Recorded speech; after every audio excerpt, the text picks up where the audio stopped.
Tiwari and today I am going to explain you class 10 subject SST Politics chapter 2 part 1st. In this chapter student I am going to explain you about federalism. Student मैं आप लोगों को बता देना चाहता हूँ कि federalism के बारे में. तो जैसा कि इसके प्रीवियस चैप्टर में पावर शेयरिंग में बताया गया था कि जो बेल्जियम था और जो श्रीलंका था उसका जो एग्जाम्पल दिया गया था, तो बेल्जियम श्रीलंका के एग्जाम्पल से मैं आपको बताना चाहता हूँ. तो पहले मैं इसको डिफाइन कर देना चाहता हूँ कि फेडरलिज्म क्या होता है, यूनिटरी क्या होता है. तो इसमें क्या है, federalism it is a system of government. It is a system of government in which the powers is divided between central government, central authority and state. इसका मतलब ये है कि जो फेडरलिज्म है वो क्या है, एक तरीके से क्या है, इस तरीके का सिस्टम है जिसमें क्या होता है, पावर का डिवीजन किया जाता है अलग अलग लेवल पर. अलग अलग गवर्नमेंट का जो लेवल है, सेंट्रल गवर्नमेंट, स्टेट गवर्नमेंट, उसके लेवल पर पावर का जो है शेयरिंग किया जाता है, पावर का डिवीजन किया जाता है. जैसा कि हमने पिछले चैप्टर में पढ़ा था पावर शेयरिंग में. तो पावर्स का जो है डिवीजन किया जाता है. तो जैसे हम लोग एग्जांपल लेते हैं तो क्या है, एग्जांपल इसका लेते हैं तो बेल्जियम, इसका एग्जांपल बेल्जियम है. पावर शेयरिंग किया जाता है डिफरेंट लेवल पर. तो ये जो है जिस टाइप के गवर्नमेंट में अलग अलग लेवल पर पावर का डिवीजन कर दिया जाता है उसे जो है फेडरलिज्म कहा जाता है, फेडरल गवर्नमेंट कहा जाता है या फेडरलिज्म कहा जाता है. और यूनिटरी गवर्नमेंट जो होता है, it is a system of government. ये एक सिस्टम है गवर्नमेंट का in which the powers is centralised in central government only. और ये यूनिटरी गवर्नमेंट क्या है, वो जस्ट जो है फेडरल गवर्नमेंट से डिफरेंट है. फेडरल गवर्नमेंट से डिफरेंट कैसे है कि फेडरल गवर्नमेंट में क्या है, पावर्स का डिवीजन अलग अलग लेवल पर कर दिया जाता है. सबके पास अपने अपने पावर होते हैं. और कोई भी जो है गवर्नमेंट, जैसे स्टेट गवर्नमेंट ना तो सेंट्रल गवर्नमेंट के लिए आंसरेबल है और ना तो जो है सेंट्रल गवर्नमेंट स्टेट को आंसरेबल है. लेकिन यहाँ क्या है, जो यूनिटरी गवर्नमेंट है, यूनिटरी गवर्नमेंट में सारी शक्तियां जो है सेंट्रल गवर्नमेंट के पास होती हैं. अगर पहले तो सब डिवीजन नहीं होता, अगर सब डिवीजन भी किया जाता है इसका, तो भी जो सब डिवीजन्स होते हैं, सब यूनिट्स होते हैं, वो यूनिटरी गवर्नमेंट में सेंट्रल गवर्नमेंट के प्रति आंसरेबल होते हैं. तो इसमें एग्जांपल लें तो श्रीलंका है, जिसमें पावर का डिवीजन नहीं किया गया था, जबकि बेल्जियम में पावर का जो है डिवीजन किया गया था. तो इस तरह अब आगे देखते हैं. तो जो फेडरल गवर्नमेंट और यूनिटरी गवर्नमेंट है, फेडरल गवर्नमेंट यूनिटरी गवर्नमेंट में बेसिक क्या डिफरेंसेस हैं, बेसिक डिफरेंसेस क्या हैं, उसके बारे में मैं इसमें आपको जो है एक्सप्लेन कर देना चाहता हूं. तो फेडरल गवर्नमेंट, स्टेट और यूनिटरी गवर्नमेंट में तो पहला डिफरेंस ये देखें कि फेडरल गवर्नमेंट जो है 2 और मोर लेवल ऑफ गवर्नमेंट. जो फेडरल गवर्नमेंट होता है वो 2 या उससे ज्यादा 2 या 3 लेवल होता है जो है फेडरल गवर्नमेंट का. जैसे सेंट्रल गवर्नमेंट हो गया, स्टेट गवर्नमेंट हो गया. जैसे बेल्जियम में हमने देखा था कि सेंट्रल गवर्नमेंट था, स्टेट गवर्नमेंट था और एक कम्युनिटी गवर्नमेंट था. तो इस तरह कई लेवल पर जो है पावर्स का डिवीजन कर दिया जाता है फेडरल गवर्नमेंट में. जबकि यूनिटरी गवर्नमेंट जो होता है, जनरली क्या होता है, 1 लेवल ऑफ गवर्नमेंट होता है, केवल सेंट्रल गवर्नमेंट होता है, सारी शक्तियां सेंट्रल गवर्नमेंट को दी गई होती हैं. लेकिन कभी कभी क्या होता है, उसको सब यूनिट्स में डिवाइड किया जाता है. लेकिन जो सब यूनिट्स में डिवाइड किया जाता है वो सेंट्रल गवर्नमेंट के सबऑर्डिनेट्स होते हैं, सेंट्रल गवर्नमेंट के अंडर में काम करने वाले होते हैं, सेंट्रल गवर्नमेंट के सबऑर्डिनेट होते हैं. उनके पास शक्तियां नहीं होती, सारी शक्तियां सेंट्रल गवर्नमेंट के पास होती हैं. ये हो गया. सेकेंड देखते हैं तो division of power between different level. इसमें जैसे डिफरेंट लेवल पर तो गवर्नमेंट डिवाइड ही होता है, इसके साथ साथ डिफरेंट लेवल पर जो पावर्स है उनका भी डिवीजन किया जाता है. पावर्स का डिवीजन भी डिफरेंट लेवल पर किया जाता है कि स्टेट गवर्नमेंट को इतनी शक्तियां, ये सब्जेक्ट दिए जाते हैं, स्टेट गवर्नमेंट को इतनी शक्तियां या ये सब्जेक्ट दिए जाते हैं, उस पर काम करेगा. तो इस तरह पावर्स का भी डिवीजन किया जाता है. केवल लेवल का ही नहीं बल्कि पावर का भी division federal form of government में किया जाता है। जबकि सेंट्रल गवर्नमेंट जो यूनिटी गवर्नमेंट होता है, सारी शक्तियां सेंट्रल गवर्नमेंट के पास होती हैं। वो किसी भी तरीके का कोई पावर जो है सब यूनिट्स को नहीं देता, सारी शक्तियां सेंट्रल गवर्नमेंट के पास होती हैं।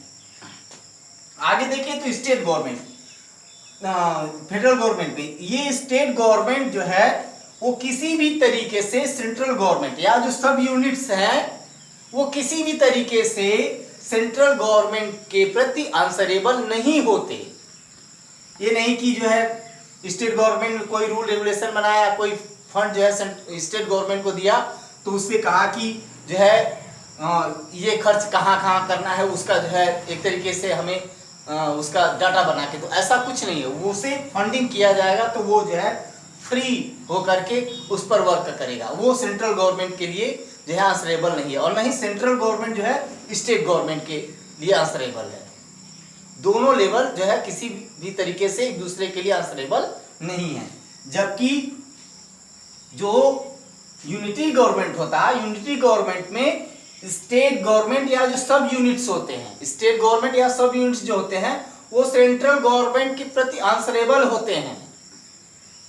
वो केवल सबऑर्डिनेट की तरह कार्य करते हैं और वो सेंट्रल गवर्नमेंट के प्रति आंसरेबल होते हैं यूनिटरी गवर्नमेंट में।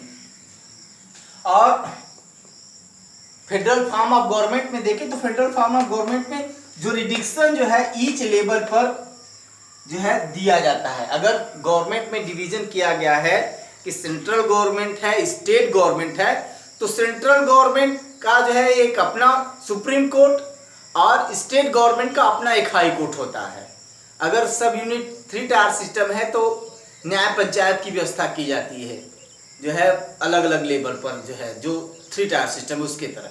तो इस तरह जो है अलग अलग लेवल जो गवर्नमेंट डिवाइड किया जाता है उसका जुरिडिक्शन भी डिवीजन किया जाता है, जुरिडिक्शन का भी। लेकिन यहाँ क्या है, सेंट्रल गवर्नमेंट ही जो जुरिडिक्शन होता है वो होता है, और सेंट्रल गवर्नमेंट का और एक ही होता है, कोई जो है सेपरेट सेंट्रल सब यूनिट्स या स्टेट गवर्नमेंट को जो है किसी भी तरीके का कोई जुरिडिक्शन नहीं है। और इस तरह कहा है कि सारी शक्तियां जो है जुरिडिक्शन की जो पावर्स होती हैं वो सेंट्रल गवर्नमेंट द्वारा दी जाती हैं। सेंट्रल गवर्नमेंट द्वारा जो है एक तरीके से कहने की न्यायपालिका को दी जाती है सेंट्रल गवर्नमेंट के द्वारा। इसके बाद देखें तो फिफ्थ है constitution amendment not made without consent of state. जैसे ये नहीं है कि बिना स्टेट गवर्नमेंट के सलाह के जो सेंट्रल गवर्नमेंट है वो किसी भी तरीके का कॉन्स्टिट्यूशन में अमेंड कर सकता है, ऐसा नहीं है। जो कॉन्स्टिट्यूशन का अमेंडमेंट है उसके लिए सेंट्रल गवर्नमेंट स्टेट गवर्नमेंट दोनों मिल करके अमेंडमेंट करते हैं। फ्री रूप से फ्रीली जो है सेंट्रल गवर्नमेंट को ये शक्तियां नहीं है कि वो जो है अमेंडमेंट उसमें कर सके। तो स्टेट गवर्नमेंट और सेंट्रल गवर्नमेंट मिल करके कॉन्स्टिट्यूशन में अमेंडमेंट करते हैं।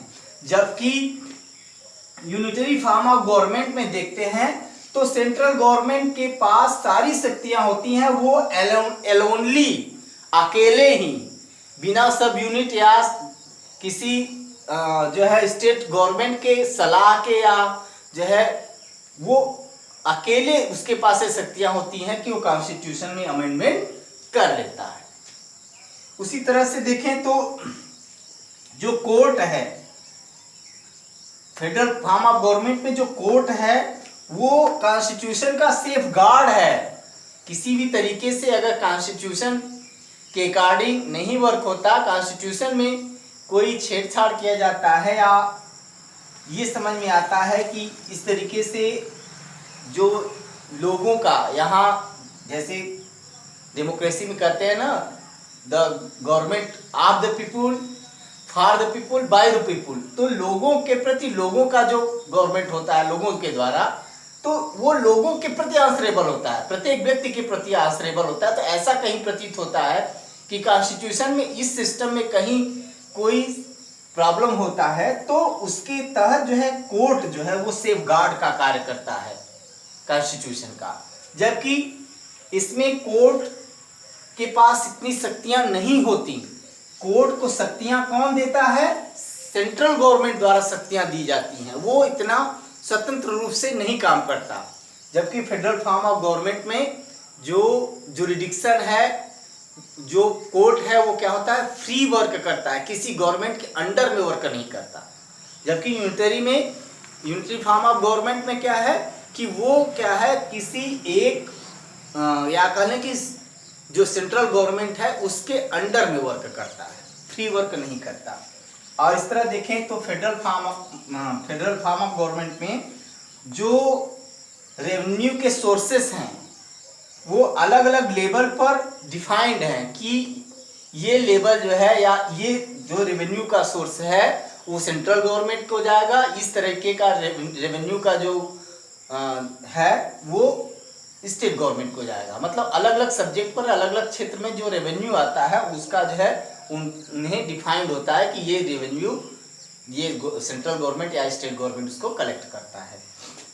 जबकि यहाँ जो सोर्सेस ऑफ रेवेन्यू है वो डायरेक्टली सेंट्रल गवर्नमेंट के द्वारा ही कलेक्ट किए जाते हैं, किसी भी तरीके का स्टेट गवर्नमेंट को कलेक्शन का अधिकार नहीं है, न ही उसे जो है रेवेन्यू डायरेक्टली कलेक्ट वो कर सकता है। तो सारी शक्तियाँ सेंट्रल गवर्नमेंट के पास होती हैं।